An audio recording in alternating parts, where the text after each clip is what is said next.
ऐकलं तर काय आणि कळलं तरच तर आहे. स्टोरी देवो भव.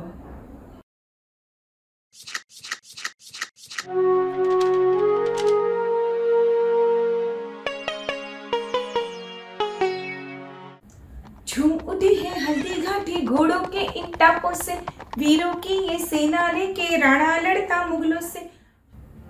महाराणा प्रताप उदयपूरच्या मेवाडचे राजा होते. ज्यांचं नाव ऐकलं तरीही मुघल अगदी थरथर कापत होते.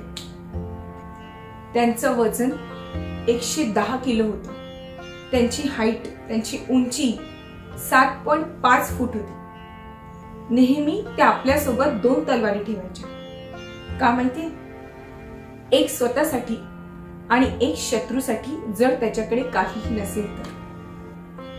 शत्रूकडे जर काही हत्यार नसेल तर ते कधीच शत्रूसोबत युद्ध नव्हते करत. त्यांच्याजवळ एक घोडा होता.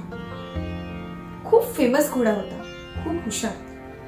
त्याचं नाव होतं चेतक. त्यावेळेस युद्ध करताना सगळीजण हत्तीचा उपयोग करायचे, पण महाराणा प्रताप हे आपल्यासोबत घोडा ठेवायचे.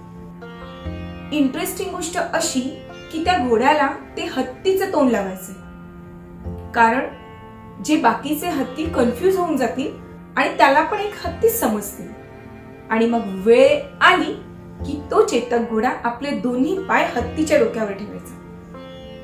आणि म्हणूनच म्हणतात, देखो चेतक हाथी के मस्तक पे चढ़ गया. महाराणा प्रताप आणि अकबर यांच्यातलं हल्दीघाटीचं युद्ध खूप फेमस झालं. खर तर या युद्धात चेतकने महाराजांना खूप मदत केली. या युद्धात महाराणा प्रताप खूप जखमी झाले होते आणि चेतक घोडा सुद्धा खूप जखमी झाला होता. इतका जखमी असतानाही चेतक घोड्याने आपल्या महाराजांना वाचवायचं म्हणून 26 फूटचा नाला त्याने उडी मारून पार केला. आपल्या महाराजांना एका सुरक्षित जागी ठेवले आणि नंतरच त्याने आपले प्राण सोडले.